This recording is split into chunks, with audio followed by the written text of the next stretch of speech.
Lesbian Detectives. Unsolved cases. She's still missing. Yeah, they haven't found her yet. Well, let's talk about it. They say he vanished without a trace. Could it be a psychotic break or a tragic accident? Police don't know where the body went. Unsolved murders, body still missing. That's unheard. Where's the witness? Lesbian detectives, what's going on? City on high alert, this out the norm. He did what, the who? Man, that ain't real, these crimes ain't true. Then come uncover these theories with us. We live right now, tuning in is a must. Right now, Lesbian Detectives. Lesbian Detectives. We about to start the show, so get your popcorn ready to go. Pay attention to the message I present to you, the Lesbian Detectives. This is Lesbian Detectives. I'm Sierra. And I'm Elizabeth. And we are here talking about missing and unsolved murders. We are discussing cases that you have forgotten about or never even heard of. So sit back, relax, and let's start this podcast.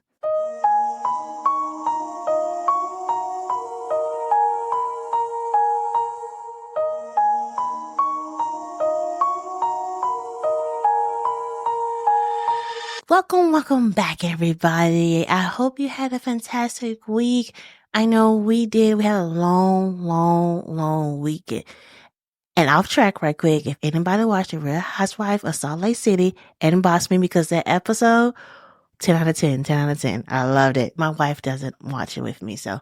I watched the first episode. I couldn't get into She it. could not get into it, but a little off track right there. A little off track. I'm sorry, but I had to just announce it. This episode right here, I actually got the idea from you. My wife loved watching documentaries. I do. I just watched The Curious Case of Natalie Grace. Y'all need to watch that. But you was watching one on Netflix about Jerry Springer. Uh-huh.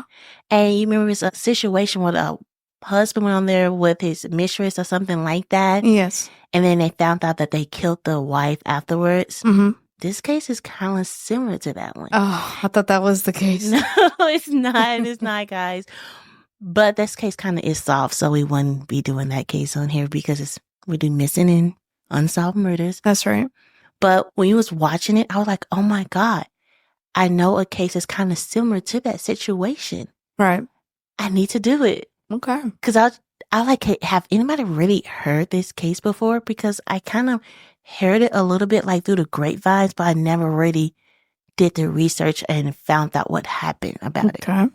Today's case takes place in 2011. A woman seems to have it all.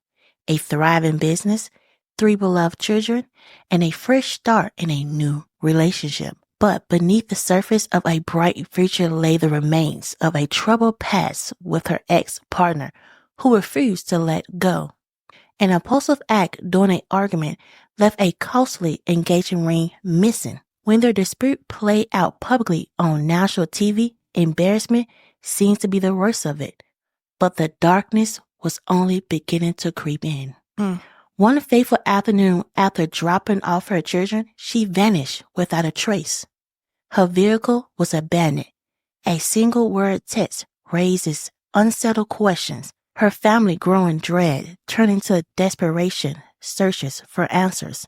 As the days stretch into weeks, secrets and shadows emerge, pointing towards a chilling possibility that someone close to her knew more than they let on. The case remains puzzling, unanswered questions, leaving everyone to wonder what truly happened that day. This is the case of Michelle Parker. Born on November 20th, 1975, Michelle Parker had carved out a life full of hard work and dedication. By 2011, a 33-year-old mother of 3, Michelle's life was full of love, ambition, and hard work. She was a dedicated parent, raising her 11-year-old son from a previous relationship alongside her 3-year-old twins, who she shared custody with her ex-fiancé, Dale Smith. Michelle's bubbly spirit shined through a successful business, Glow Mobile Airbrush Tanning, in her blossom relationship with Nathan Mitchell. But behind her radiant smile lay the lingering shadow of a vicious past with Dale, a shadow that will consume her whole life. The history between Michelle and Dale was far from ordinary. Their relationship had been a whirlwind of passion, arguments, and breakup. A key moment came during a heated dispute when Michelle, in a fit of anger, hurled her $5,000 engagement ring off a hotel balcony. That act, full of anger and alcohol, marked a turning point in the relationship. By the time of her disappearance, Michelle had moved on from Dale, but he remained a looming presence due to their shared custody of the twins. Dale's past was marked by troubled behavior. They cast a long shadow of his character. A former Marine disarmed discharge, Dale carried a history of unresolved anger and violent tendency. In February 2001, Dale was court-martialed on drug charges and a domestic battery charge and was sentenced to 36 months in prison. While he was behind bars, his new wife tragically died of a brain injury after consuming too much ecstasy. Dale's personal life continued after his release, and Michelle too experienced his wrath. During their relationship, according to Michelle's oldest son, Dale once attacked Michelle in front of all three of her children. Less than a month after the couple of twins turned 1, Michelle moved her children out of Dale's house into her mother's home.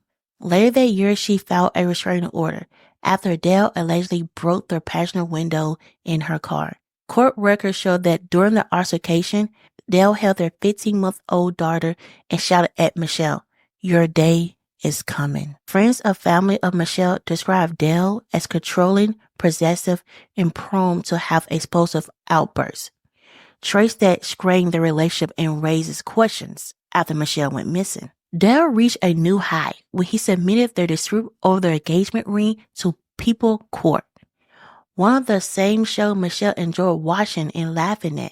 The appearance gave the country an inside look at the chaos that dominated much of the relationship. In the courtroom, Michelle bravely aired their troubling past.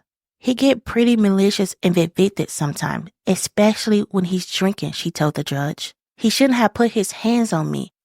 He shouldn't have put his hands on me prior. He shouldn't have left me 3 or 4 times over the past year and a half that we've been together." Michelle accused Dale of cheating on her at least 7 different times. Wow. 7 times? Right. Ooh. He was there because she wanted to be there, honestly. You got one time. One time. And that's just done. But 7? And I'm not even giving you permission to cheat the one time. You did it once, it's done. Explain how they locked in a bitter custody battle over the twins. The judge ruled in Dale's favor, ordering Michelle to pay $2,500 for the ring. For Michelle, the television confrontation was deeply embarrassing. Her mother, Yvonne Stewart, later recalled Michelle telling her, "It was the most embarrassing experience of my life. I don't ever want to see it. I wish I'd never gone." On November 17th, 2011, the quiet hum of daily life in Orlando, Florida, was shattered by an unfolding mystery that continues to haunt the hearts of those who knew Michelle. On that fateful November day in 2011, Michelle's personal and public worlds collided. An episode of The People's Court featuring her and Dale aired, showcasing their unresolved dispute. After the episode aired, Michelle went about her day, unaware that it would be her last. At 3:20 p.m., surveillance cameras captured her black 2007 Hummer entering the Carter Glen condominiums where Dale lived. This was the last confirmed sighting of Michelle. By 3:30 p.m., she had vanished without a trace. At 4:26 p.m., Michelle's brother, Dustin, received a peculiar text message from her phone that simply read, "Waterford." The brevity and vagueness of the message struck Dustin as uncharacteristic of his sister, who was known for her warm and detailed communication. It was as if the text had been sent by someone else. At 6:50, Michelle's oldest son called Michelle's sister, Lauren Erickson, to find out if she knew where his mom was. When Michelle failed to show up for her bartending shift later that evening, the alarm bells went off. Her family was deeply concerned. At 8 p.m., Michelle was reported missing. Unfortunately, Since adults have every right to leave of their own accord, the police typically must wait 24 hours to investigate a disappearance. It was up to Michelle's family to get the ball rolling. The following day, her abandoned Hummer was discovered near the mall at Millennia. The vehicle's decals advertising her business had been meticulously peeled off, a chilling detail suggesting a calculated effort to erase her identity. If the mall at Millennial sounds familiar, that's probably because another missing woman, Jennifer Kissy, lived across the street from the mall. Jennifer disappeared in 2006 and has never been found. The working theory in her case is that she was abducted and killed by construction workers during renovations at her condominium's complex. So I actually covered that case right there on True Crime 1 Minute. It's on our TikTok, Lesbian Detective, and also on our YouTube. So I go more into detail about that if you guys want to check it out. It's very interesting case. But my wife is always saying, like, when we do these cases, do you think it's like a serial killer, like any other cases might go into hand? In this case, we know that there's another alleged victim. Mm-hmm. For Michelle's family, the eerie connection between the two cases only deepened the sense of fear. Searchers had little to go on, but Michelle's cell phone pinged around Oak Ridge near Belle Isle, some 7 miles from where she was last seen. At 8 p.m. on the night of November the 17th, the phone was apparently turned off. Weeks later, divers searched the waters near a bridge close to Dale's home and recovered her phone. It was a grim find that deepened the mystery but offered no definitive answers. Between sobs, Yvonne, Michelle's mother, said at the time, "I feel like it's not going to end well now. Maybe we'll find her and she'd be alive. And I just don't think it's going to happen now." From the beginning, Dale was only willing to cooperate with the investigation up to a certain point and refused to take a polygraph test. Shortly after Thanksgiving, Orlando Police Chief Paul Rooney announced during a press conference that Dale Smith was the sole suspect in Michelle's disappearance. Speaking to the cameras and the news reporters, Yvonne said, "If you could have avoided this, Dale, if you had cooperated with the police and took a polygraph test when we asked you to, you could have avoided a lot of stress. So unfortunately, you brought this on yourself. We're not going to stop until we find out who did this." On the weekend after Thanksgiving, SWAT teams raided the home of Dale's father, which sat just 2 miles from the search command center, as well as the area where Michelle's cell phone was last pinged. On November 29th, Florida's Department of Children and Families filed a petition to remove the children from Dale's custody due to a history of violence against women. The twins were placed under the care of Dale's parents. The separation was short-lived. However, when a judge ruled the very next day that there was no cause to grant the department's petition and return the twins to Dale.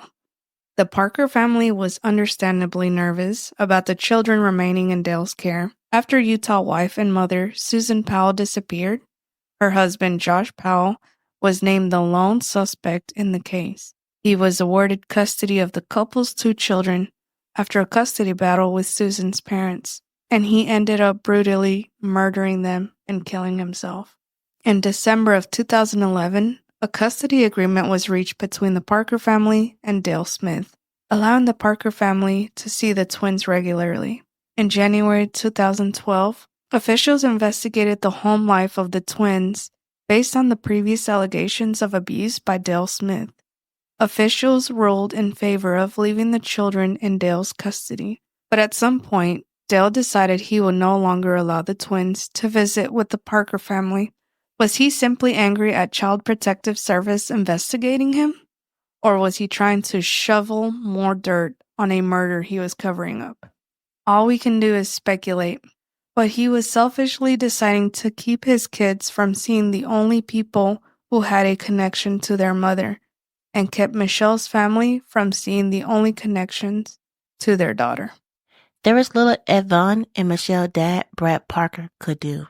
In 2018, despite the passage of law in Florida allowing grandparents visitation rights, a judge rejected Brad's petition to be able to see his grandchildren.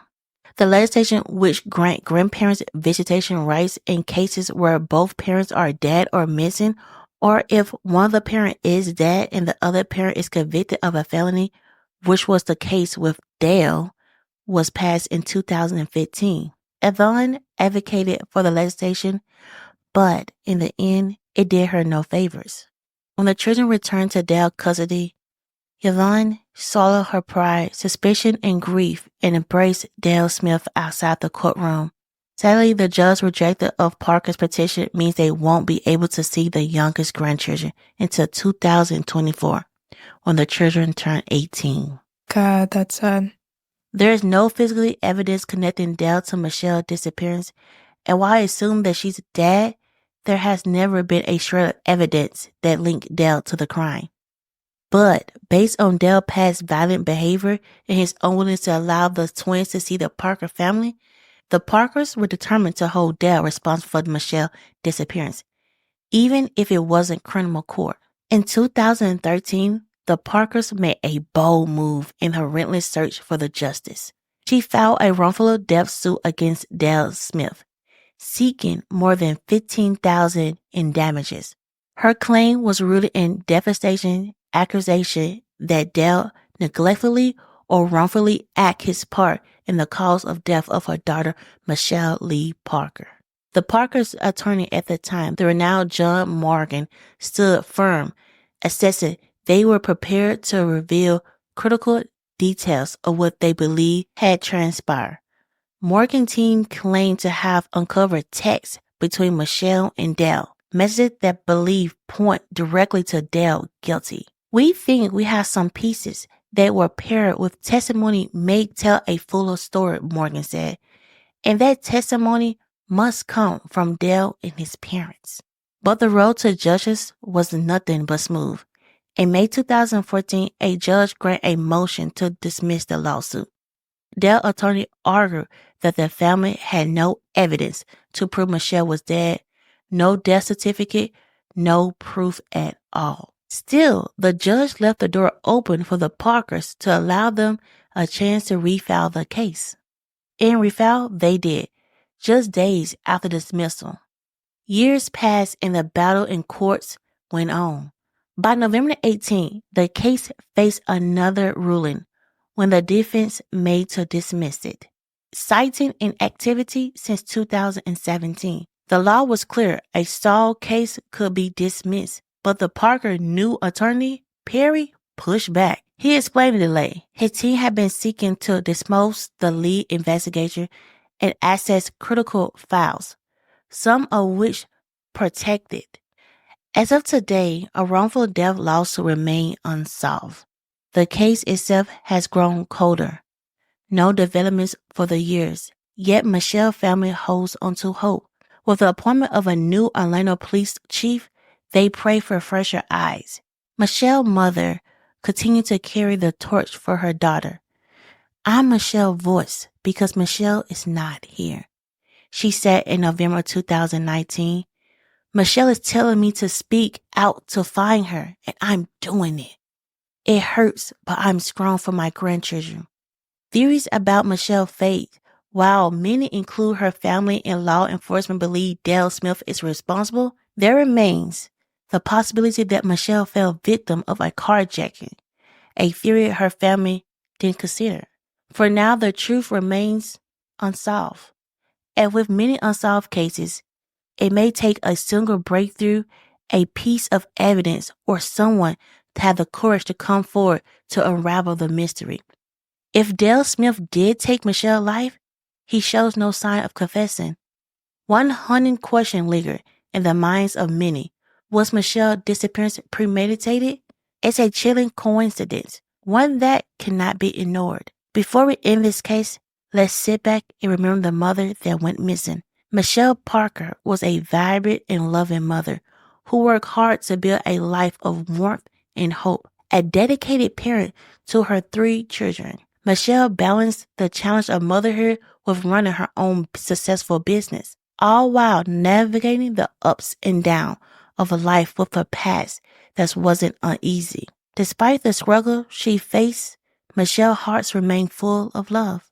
She always dreamed of a brighter future for her kids. Her journey, however, was tragically cut short, leaving behind a family that continued to carry her memory for strength and love. Michelle's spirit lives on the hearts who knew her, especially her kids, who hold onto the hopes that one day the truth will bring peace. Though the answers remains unsolved, her family, determined to seek justice, reflects the unbreakable bond they share with her, a bond that will never fade away. Michelle will always be remembered for her beautiful smile, her fierce love for her family, and the hope that she gave to everyone around her. This is the case of Michelle L.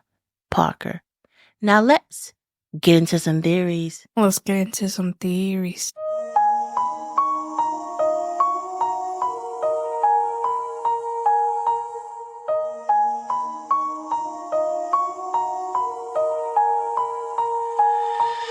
Okay, you or me? Go ahead.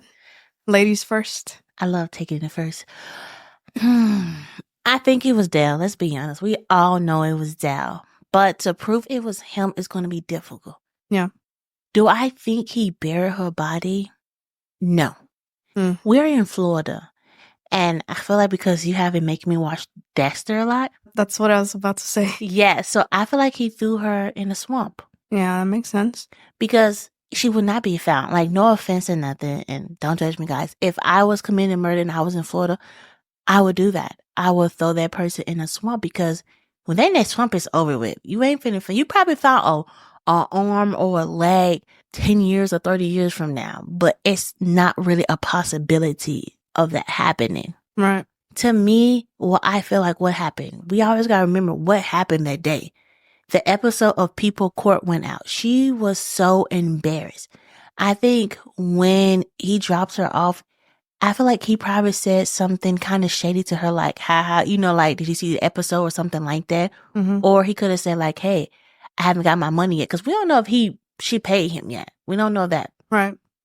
So I feel like that could have started an argument. And I feel like he thought that she was going to take it like she usually do. Like, I don't know if she always was standing up to him, but it seemed like he was the type of man that he likes control. He likes to be the leader. But I feel like in that moment, she didn't back down from him. Mm-hmm. I feel like he didn't mean to kill her that day. Like, I feel like he like planned on killing her. I don't feel like it. I feel like it was a heat of an argument and he might have hit her because she said that he put his hands on her a couple times. Right. He probably had another woman there, right? And she probably said something slick like, hey, go with your girlfriend, something slick like that. And he probably pushed her and hit her. And then she passed away instantly, like hit her head. And he like, oh, shoot, I messed up. You think it was an accident? I think it was because how it was to me, it seemed that she was just coming to drop the kids off and leave. Mm-hmm. But it doesn't seem like he was planning on killing her at all. I feel like she probably... Like he got provoked? He got provoked. And a type of man like that, it could have been her saying like the sky is blue could have provoked him because they so easily... Or it could have been like him saying, oh, you got my money. And she said something along the lines of, no, you're never going to get it or something. And so men like that like to belittle, but they don't like to feel belittled themselves. Mm-hmm, mm-hmm. And I feel like his side piece or his new girlfriend could have been there because I feel like he had help. Why I said that for it, because if he did kill her right there, I felt like his girlfriend could have just drove her car because the police say you see her car leaving, but you don't know who's driving the car. So to me, I feel like he probably told like, hey, like get in the car and like drive up. Like he probably had to come up with a plan so quickly. Yeah, because I would imagine it's hard to dispose of a body and have your twins right there. Like it's hard to do both. I feel like the twins saw something and they was 3 at the time. And it's probably hard for them to figure out what really happened because they're 3. Mm-hmm. So we don't know like if they was like speaking well, can really communicate well with the people. We don't know that. Do they know who his girlfriend was at the time? So they don't even know, like, we don't know if he really did have a girlfriend. I'm just saying like if he had one. Mine's allegedly girlfriend. But when I read his history, he was the type of man that he could not be single. He always had a girl. Like, after his wife passed away, he had another one. Then he had Michelle. Then he had another one. He cheated on her 7 times. It could have been one of his, like, affair partners that he did it with. We don't know. But I felt like he did not act alone. I feel like whoever he had did it with is very important. I feel like if we know who was there at that house with him, that could solve a lot, because it's always 2 people who commit crimes. You have the alpha and you have the omega. And I feel like he was the alpha. He controlled everything. But the person, the omega, is weak. They're easy to, like, manipulate. The police could easily go for that person, be like, hey, we have a deal for you. Tell us what happened. They could easily solve. So what time did the car drive off? It seemed around 3:30 or 3:40. All the police said that they have the footage of her leaving. They said that she just went missing at 3:30. So it seemed like to me it's probably 3:30. I feel like I'm right, but if not, you can correct me in the comment. But it seemed like it's 3:30, 3:40. Okay, and she got there at like 3:20? Yes. So I do feel like maybe somebody helped. Mm-hmm. Because who was going to watch the kids while he disposed of the body? Unless he left it behind, took the kids somewhere else, and then came back and disposed of the body. One thing I could not find out, and it probably is like hidden from us, but when they found her car, how was her driver's seat? Was it pushed, like how was she driving? Was it push more back? Or because that's very important, because think about it. If it was like in her height, okay, somebody similar to her height, but if it was like pushed back to his height level, right, that would tell us more to say like, okay, she wasn't driving the car. We don't know that fact. I feel like the police is hiding that from us, but that is a very important fact. Like, how was the seat? Or did they check the trunk or anything for like bodily fluids or blood or something? Well, when they did her car, they looked at everything, but we will not know what they found, because I'm trying to ask, how was the driver's seat? We don't really know that information, which, I mean, it's very important to the police to keep that information for us. I feel like the seat probably was to his height. And only reason I say that because after their car is found in the foam and stuff like that, the police said, yeah, he's our suspect. I wonder what his alibi was, though. His alibi was like he was at home with the kids because he was watching his kids. And I feel like the only reason they can prove it probably because his phone pinged at his house. But it really never tell us his alibi, because I really look for like, what was his alibi?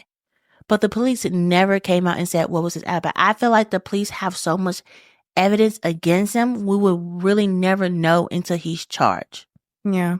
So when I do cases, I always look up to see if they have a page, like a social media page dedicated to the person that went missing. I went on her page and it was so sad. Like the most recent post is about talking about her twins that they haven't seen. Oh. That the twins, they turned 18 last year. They could have came and saw them, and they said that they really, to this day, we don't know if the twins came, but it said that they haven't saw them. And it was like in November. And I think that's the hardest part, because 3 things can be known. He probably turned them against her family. Probably. Or they're scared of him to reach out to that family members. Or they really don't know. And that is a possibility. There were around 3 or 4 at a time that she went missing, and 4 was the last time that the parents saw the kids. So it's not hard to like fix their mind or like trying to change them. Like, hey, like, you don't have no grandparents, or your mama left you. They really don't know. I wonder if the other siblings, there's half siblings, try to reach out to them. Because I know like once upon a time you try to do that. The family said they have not heard from them. Because after everything went down, I know that he moved away from where they were staying. Like hours away. And then I saw recently he moved back, but like 2 hours or 3 hours away from the family. So they back close with the family's at. So I just wonder, do the kids know? Because I feel like if they look up, they will see her information. They will find out, because social media. Right. Google, they would see like, hey, my mom went missing, but we don't know what he told the kids or what the family told the kids. They probably said, hey, like your mom ran away.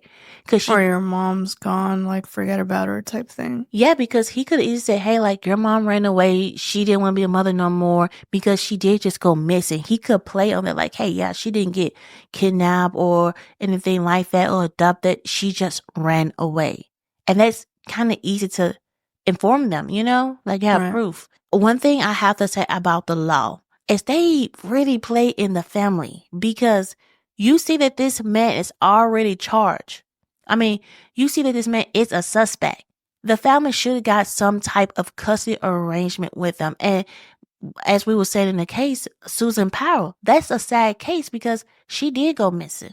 Her husband did kill the kids and himself with a fire because I saw that documentary. It was so sad because you hear the social worker telling what happened that day because she was there. It was a supervised visit. So he grabbed the kids and put them in the house. And she's banging on the door, calling the police like, hey, you need to come and help us. They didn't even get close to there because he blew up the whole house with the kids in there. And I see why her family was scared about that situation because we see that he is a violent person. Mm-hmm. Hopefully he never touched his kids. He was abusive to his partners. Right. So hopefully he didn't like abuse his kids or anything like that. Hopefully that he was a decent dad because like the family did say like he was a good dad to the kids. I don't know. It's just hard to think about the grandparents and the kids. They have an older brother. He was 11. It's like he lost his mom and his siblings. He couldn't talk to his siblings no more. Right. That's just so sad. Like he saw his mom get beaten by the boyfriend. Right. And now his mother's missing, his siblings gone, his grandparents fighting. It's just difficult. Right. I mean, that's the only suspect I feel like we have, and he had enough motives to do what he did. And kind of like you were saying, I feel like he did get triggered. I feel like the day that she dropped him off, especially with the show airing, like something happened, something went down, and unfortunately, like that was the end of it. We also talk about Jennifer in the case. And I can tell you guys like a little summary about it that one day she went to work, she got in her car, she drove off, she never made it to work. She was having a lot of problem with people that was the construction workers at her complex. They was doing catcalling, they were harassing her. She told her dad, her dad was like, hey, like this is what you need to do. And she listened to her dad, but she just went missing. Right. She's never been seen again. And they tied that because they kind of went, I won't say the same way to me. And if you look at Jennifer and you look at Michelle, I know sometimes they would go for a similar type. They're not really similar type. And also they're not in the same age group. Mm. Like Michelle was like 33. Jennifer was like in her 20s. So there's like a kind of big, like not big gap, but like it's kind of different. So I don't see the cases similar with them. I do not see them similar. Allegedly, it's them. Allegedly. We're not saying if it's him or not, but our theory is all the fingers point to him. I do believe that he had help. I do believe he had help. I believe that someone was there when she got there. I think he provoked her. She said something back to him. He didn't like it. And he was trying to like tough up at her, like, yeah, what are you going to do? And she probably said, hey, I'm going to stand up for myself. She probably was already mad about her being on People Court TV and dealing with that and people knowing all her business. And then she had to pay $2,500 for the ring. Let me tell you something. She shouldn't have to pay. In the law, the engagement ring was a gift. Yeah. If she threw it away, that's her gift. She shouldn't have to pay for it. That's the law. And to me, the judge was weak. I just think about this case. Just think about this case for a second. The judges that the family had sucked. And I'm going to say it, they sucked. Because the lawful death suit, that's still going on. The judge about the custody, they had a law for if someone went missing or if they was in jail, that the grandparents can have custody of the kids with the other parent. Why wasn't that held? Why wasn't the other? That's the crazy thing. Why didn't they get shared custody? If that's the law, they should have got shared custody of him, of the Right. twins. I don't understand that part. Like, what was the judge like? Oh, like why didn't he? Like, that's the crazy thing. Like, why didn't the grandparents have custody? Right. I think he was scared for the grandparents to really have custody. People could say, oh, he was scared that the grandparents might talk bad about him. I think he was scared that the twins might say something. Oh, yeah, that makes sense. Because, is he really scared that the twins will have something negative about him?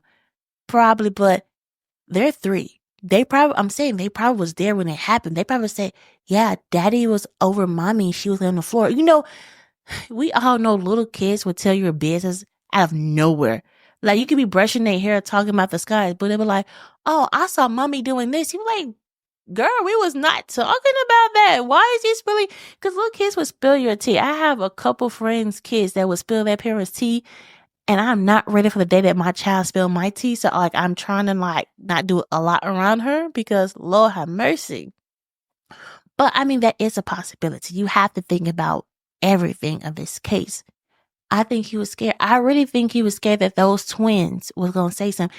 And I hope that the twins are getting the therapy that they need, because think if they really saw their mother getting murdered and then they live with a father. And also, we don't know if the girlfriend or the person who helped him is still in those kids' life. Right. And they're still dealing with that situation. I hope the twins get the help that they need. And also, I hope the twins reach out to their grandparents. Yeah, because they should be turning They're 18. They're 18 now. Well, like last year. But we don't know, like, I don't know when their birthday is. We don't know if they still in high school. So you got to think about that. Right. So if they were still in high school, they probably have another year, like probably their last year. They're probably going to reach out there. But as we said, we don't even know if they know. Right.